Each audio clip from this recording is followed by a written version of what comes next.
Assalamualaikum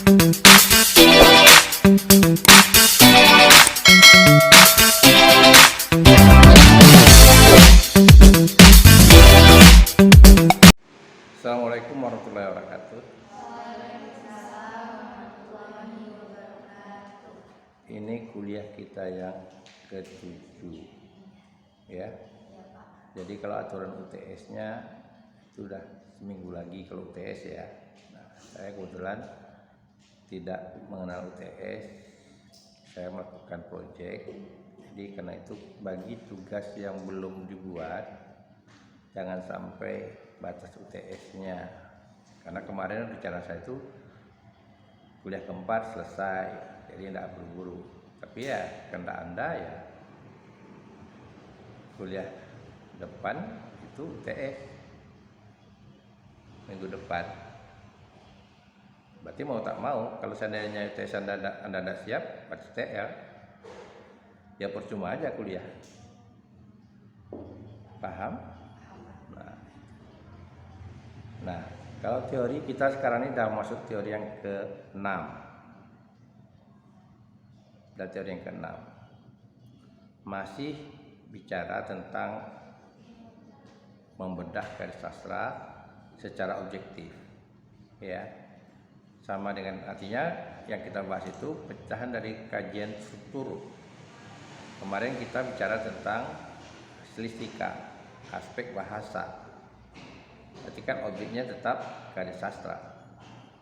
Nah sekarang ini kita bicara tentang tokoh, yaitu strata kebutuhan. Strata kebutuhan. Orang misalnya, Waalaikumsalam. Orang misalnya karena dia ingin bekerja keras, karena ada kebutuhan yang mau dicapai. Jadi ada tingkatan kebutuhan nanti Anda cari. Ada tingkatan kebutuhan manusia itu. Jadi dalam dinamika tokoh dalam sastra itu, ini khusus fiksi ya, dalam puisi kecuali puisi naratif, tapi itu pun tidak detail. Ini khususnya pada puisi pada karya fiksi, cerpen, novel yang kita bahas. Karena dia bicarakan tentang tokoh. Paham? Nah, dinamika tokoh itu karena ada kebutuhan, mulai dari kebutuhan dasar sampai tingkatan paling tinggi. Misalnya ini, Anda kuliah sekarang ini dalam realita karena ada kebutuhan. Kebutuhan apa? Kebutuhan pengembangan diri. Kalau hanya untuk kebutuhan Anda cukup makan saja, ngapain kuliah? Paham? Nah, nanti kan ini kebutuhan dasar. Kalau sudah terpenuhi kebutuhan pengembangan diri Anda, nanti meningkat lagi. Nah, itulah dinamika yang bisa kita cermati nanti pada tokoh dalam cerita. Jadi sebelum teman-teman datang, sebelum kita masuk mencari materinya di Google, saya jelaskan dulu. Saya beri contoh. Ya, salah. Cerita Malin Kundang. Cerita Malin Kundang itu dia sudah pertama sekali kebutuhan dasarnya sudah ada, sudah cukup lah makan dia walaupun miskin, tapi dia perlu pengembangan diri, perlu lebih bagus lagi. Nah untuk perlu lebih bagus lagi dia terpaksa merantau, karena tidak mungkin lagi dia kerja di kampung dia. Nah solusinya dia merantau. Jadi kenapa dia merantau? Karena ada kebutuhan yang dia kejar. Ya, ada kebutuhan yang dia kejar. Nah, itu tadi yang saya katakan tentang teori kebutuhan. Strata kebutuhan namanya. Jadi manusia itu ada tingkatan kebutuhan itu. Mulai dari tingkatan dasar sampai ke yang lebih tinggi. Nah, itu teori kebutuhan. Sebetulnya teori itu sekali lagi katakan teori sastra ini tidak semuanya merupakan teori sastra murni. Artinya ditemukan oleh sastra. Kayak tadi strata kebutuhan itu bicarakan tentang aspek kehidupan sosial, teori sosial. kebutuhan sosial. Tapi karena sastra itu membicarakan juga aspek manusia, ya, kalau orang katakan bicara novel itu bicara cerpen, itu bicarakan tentang sudut kehidupan manusia. Karena ada tokoh di sana, ada tempatnya di sana, ya, ada kehidupannya di sana. Artinya bukan bicarakan manusia dunia secara utuh, tapi ada sosok peristiwa. Kita pun sebagai yang hidup kan tidak mungkin kita menceritakan melihat semuanya. Tentu yang ada di depan kita. Nah, sastrawan juga begitu, ketika dia menulis karya sastra, yang ada di depan dia, yang ada dia pikirkan. Anda kan tidak mungkin bicarakan mikirkan yang tidak-tidak gitu. Kehidupan artis kan tidak pikirkan. Ya Rita aja hari-hari ada apa? Ya kehidupan ada di kos atau di rumah, di kampus, kan begitu.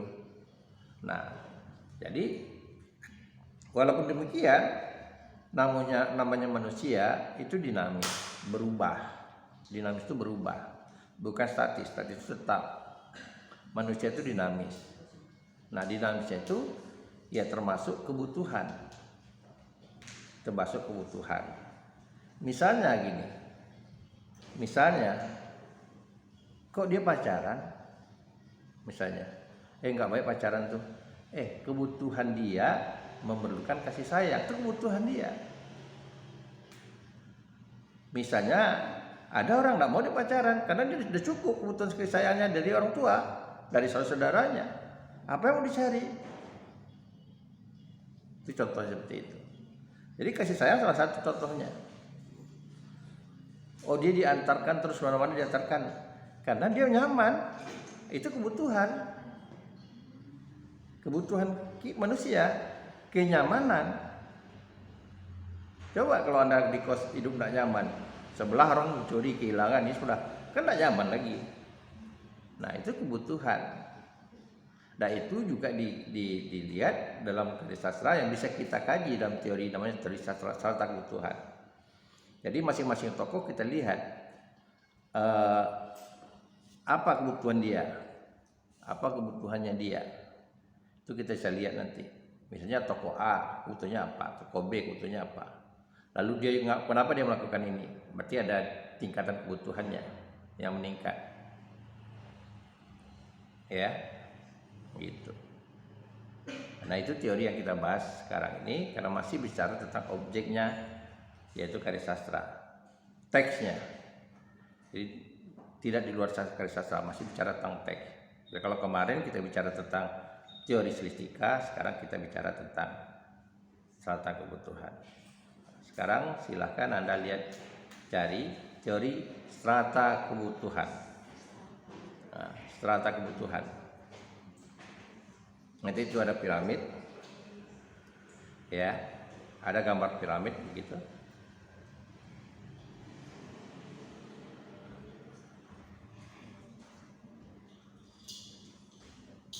Dapat?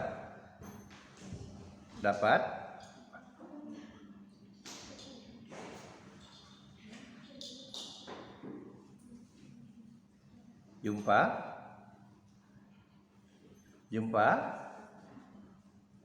Dibaca dulu. Kalau jumpa silahkan baca dulu. Ya, dipahami itu. Karena rasa nyaman tadi.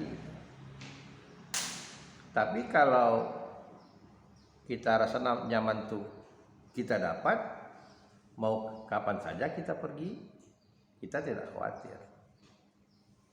Itu tadi, rasa nyaman tadi. Baik, yang ketiga apa? Sosial. Nah, kalau sudah kebutuhan itu berarti kita sudah ada kebutuhan sosial. Sudah nyaman kita kebutuhan sosial. Ya, itu bisa beriringan.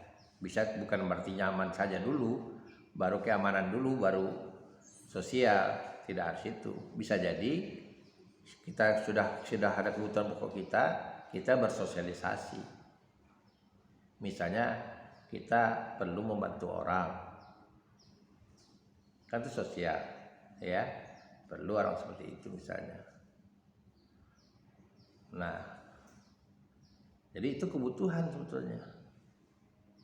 Bersosialisasi itu kebutuhan. Anda buat kegiatan di kampus, itu kan bukan kebutuhan akademis, itu kebutuhan sosial, gitu. Itu namanya kebutuhan sosial. Baik, berarti itu ada tingkat 3 ya. Yang keempat, penghargaan. Penghargaan itu pengakuan. Ya, itu tadi yang saya katakan. Anda terkadang bisa curhatnya ke teman, bukan ke orang tua. Karena menurut Anda tuh teman yang Anda pilih itu dia menghargai Anda. Nah, kita kan memberikan sesuatu, ya, kita mau curhat misalnya, tentu pada orang yang kita hargai, kita percaya. Nah, oleh karena itu kebutuhan tadi, ya, stratanya, ya, strata tingkatnya itu kebutuhan, hierarkinya, ya. Jadi itu tadi sekali lagi katakan. Nah, detail demi detail itu yang harus Anda pahami ketika Anda membedah karya sastra, khususnya itu tokoh. Di mana kita dapat tokoh itu? Di karya fiksi. Anda cermati, oh ini ada adegan ini, kenapa gitu. Karena dia sudah tingkatnya kebutuhan misalnya, stratanya. Nanti Anda bisa mendeteksi ini. Dari awal misalnya dia tokohnya mungkin saja dia sampai pada puncaknya, sampai ke aktualisasi diri. Nah, oke. Kemudian apalagi? Aktualisasi diri, pengakuan. Nah, mari kita beri contoh, ya. Saya beri contoh yang selalu saya pakai aja. Tenggelamnya kapal Pandaruis. Ya. Nah, kita mau lihat tenggelamnya kapal Pandaruis itu. Zainuddin, tokoh Zainuddin nih, kita cermati. Tokoh Zainuddin. Itu dia memulai dari tokoh tingkat apa? Yang dia dari Makassar ke Minang tuh pada tingkat apa?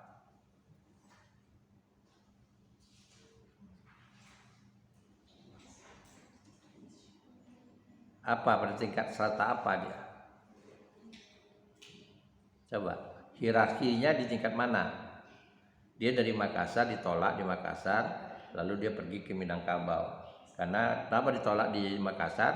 Karena bapaknya bukan orang Makassar, bukan orang Bugis. Ibunya orang Bugis. Apa? Rasa aman. Pengakuan. Aktualisasi diri belum. Pengakuan. Strata keempat. Karena dia tidak diakui kan di Makassar. Ya kan? Jadi dia bukan pada tingkat 1, 2, 3 lagi. Ya, dia sudah langsung pada tingkat 4. Dia aktualisasi diri. Paham? Nah, lalu bukan aktualisasi diri ya, aktualisasi diri itu yang kelima ya, bukan itu. Nah, lalu sekarang kita bicara tentang Hayati, pasangannya, ya, pasangannya. Nah, pertama kali dia jatuh cinta dengan Zainuddin. Itu pada tingkatan apa dia? Hayati itu. Ayo.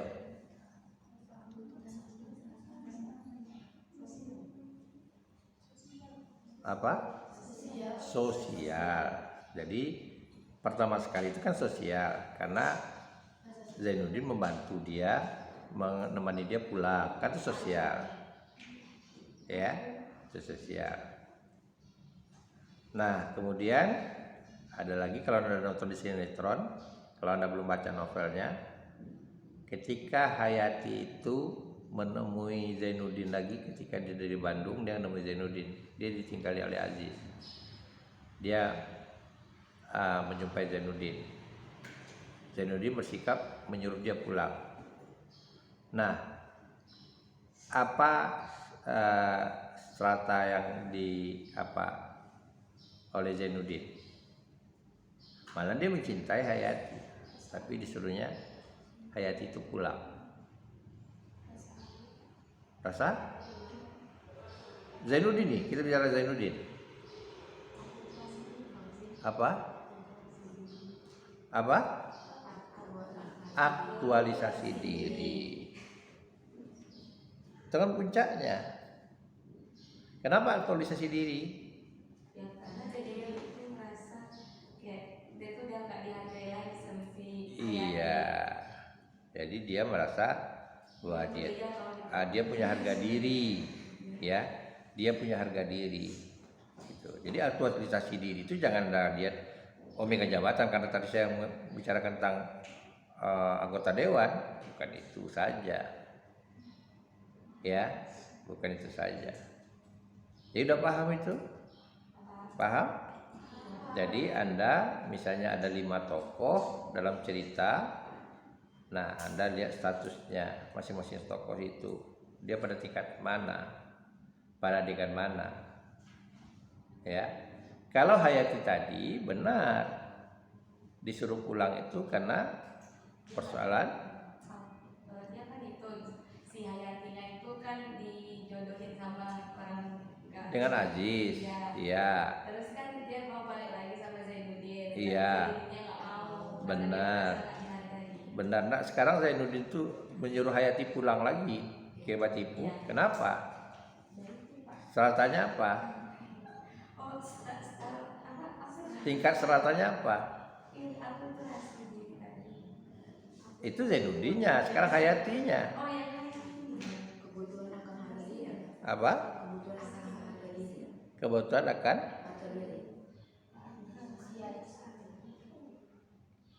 akan harga diri.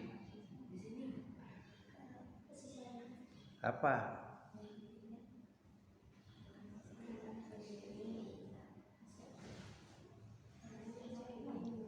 Apa? Apa? Rasa aman. Jadi kembali ke awalnya lagi supaya dia rasa aman. Ya, kalau dia dengan Zainuddin mungkin bisa jadi tidak aman. Ya, gitu. Jadi bisa jadi orang semakin lama semakin meningkat, bisa jadi kembali turun. Ya, bisa dipahami itu. Nah, itulah dinamika kehidupan kalau kita mempelajari manusia, kehidupan manusia. Nah, jadi itu tadi tentang teori yang kita pelajari sekarang ini, dan mudah-mudahan Anda bisa menerapkan dalam kehidupan. Misalnya kita berteman nih, kenapa dia begini ya, gitu ya.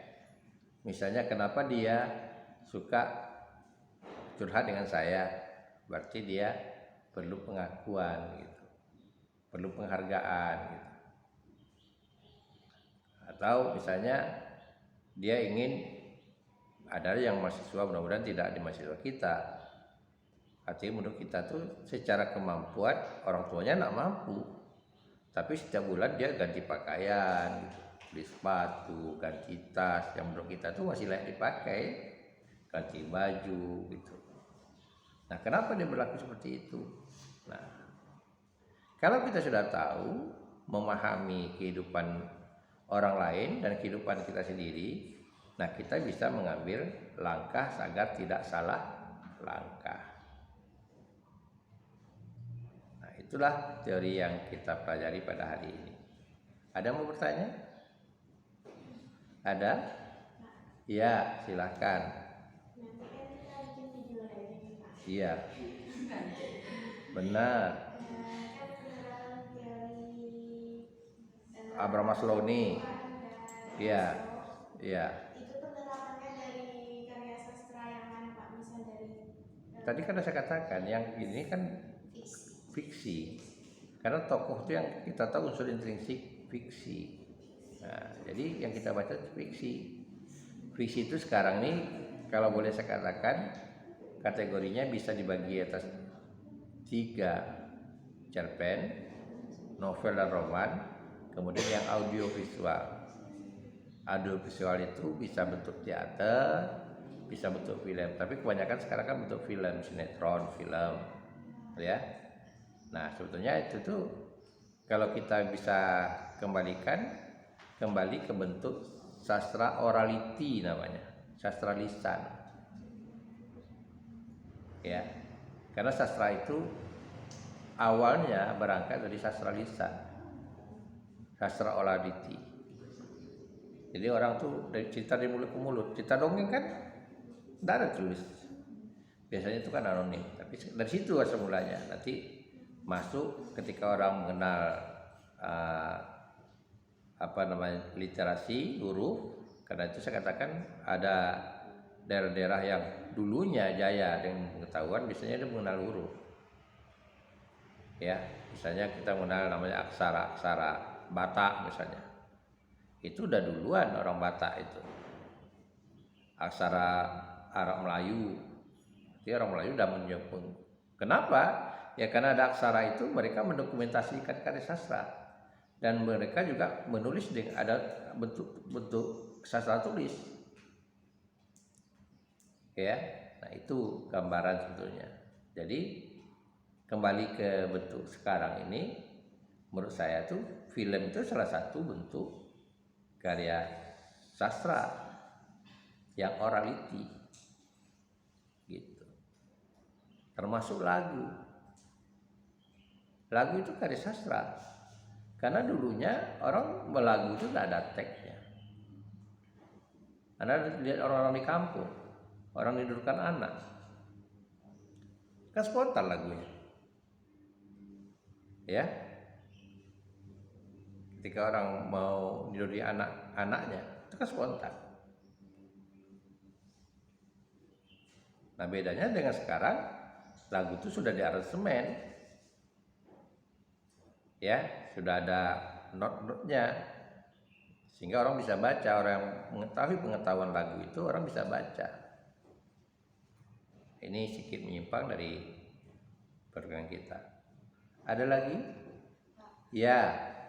Jadi kan nanti kan kita menganalisis sebuah karya itu dari satu tokoh tuh. Jadi kita ceritakan setiap bagian di karya itu. Ya, kalian buat sinopsisnya dulu. Nggak usah ada ceritakan semua panjang. Nanti apa novelnya 200 halaman? Apa 200 halaman tuh Anda baca habis. Ya, Anda buat sinopsisnya dulu, ya, ringkasan ceritanya. Tapi setelah itu Anda bisa buat bukti. Namanya kalau kita membedah karya sastra itu dengan teori, ada buktinya. Misalnya ini dia pada tingkat kebutuhan dasar. Contohnya seperti saya katakan tadi, Malin Kundang itu awalnya pada tingkat kebutuhan dasar. Kenapa dia merantau? Dia ingin meningkatkan strata kebutuhannya, ya. Kebutuhan dasarnya apa? Sekedar untuk makan, ya begitulah kebutuhan dia. Orang tuanya bertani untuk makan, dia kan ada dikatakan bahwa orang tuanya Malin Kundang itu kelaparan, kan tidak. Dia punya pondok, ya seadanya, hati kebutuhan dasarnya terpenuhi, gitu. Paham? Nah, yang namanya tempat tinggal kan tidak harus rumah gedung.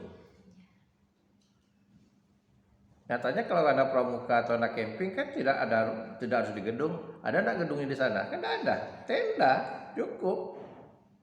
Tapi cuma ada tenda, Anda tak mau camping. Mau tidur di mana? Di alam terbuka kan nggak mungkin. Nah, itu satu contoh kebutuhan dasar. Apa kebutuhan dasarnya? Ayo kita buat bekal. Apa makan kita? Lalu ayo kita buat tenda. Itu kebutuhan dasar sebetulnya, khusus untuk perkemahan. Tapi kalau sudah untuk tinggal lama, kan nggak mungkin kemah. Yuk, nanti anak mau keluarga, kita hidup di kemah aja lah, pindah-pindah. Di barat ada orang yang dia buat rumah yang bisa dipindah-pindah, ya, di mobil. Jadi rumahnya itu didesain begitu rupa, nanti di mana dia mau singgah dia berhenti. Itu ada. Tapi mereka dari situ daerah nyaman, ya, daerah nyaman gitu. Berbeda dengan kita itu berbeda gitu. Ada lagi? Ya. Itu tuh kebutuhan-kebutuhannya itu dalam satu cerita fiksi atau beda Pak? Misalnya kebutuhan rasa aman. Ya satu aja kasih-kasihnya, jangan sampai 2-3 gitu. Jadi Anda lihat mau Anda bahas apa, misalnya Laskar Pelangi. Laskar Pelangi itu Anda lihat tokohnya ada berapa, nah masing-masing tokoh.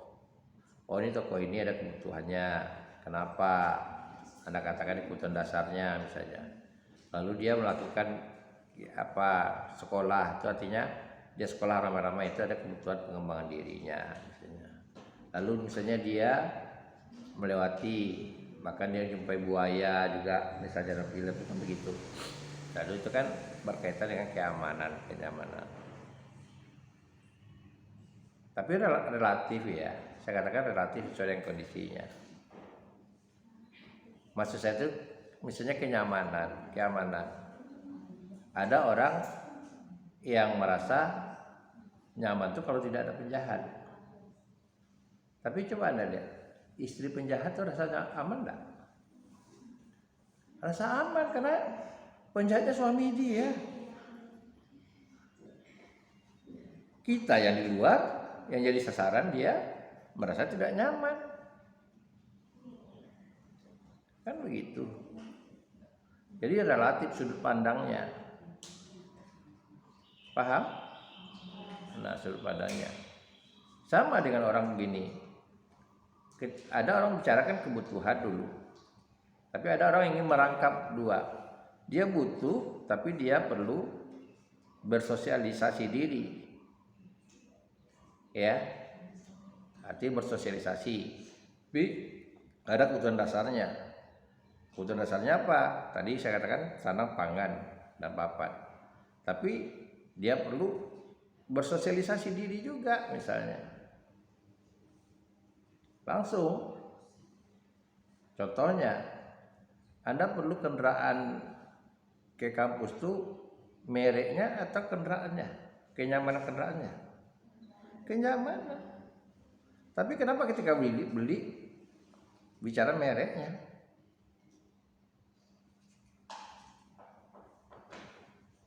Kan yang jadi kebutuhan kita kan bagaimana kendaraan itu bisa sampai kampus, ya kan?